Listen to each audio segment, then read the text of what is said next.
at ang uniformeng kupas na may bahid ng dahas.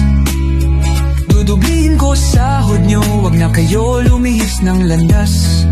Hulihin nyo mga gumagawa ng masama, kahit pangalan ko nakataya. Akong bahala sa kaso nyo, basta kayo ang nasa tama. Pero ano ang isinukli? Bakit kayo nagpunyagi? Pinakain nyo sa mga estranghero ang 80 na lolo'y parang may mali. Pagkatapos ay angat ang inyong moral na dating mabababa. Grabe ang isinukli, parang dumukot ng tae. Tapos nilagay sa kamay, sabay sampal sa kanyang mukha. Mahal ko ang Pilipinas, di ako mapaapi. Ipinanganak ako sa bayang mapagtimpi.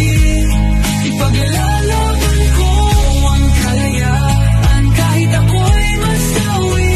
Sisikatin ang araw, muli tayo magsasamang nakangiti.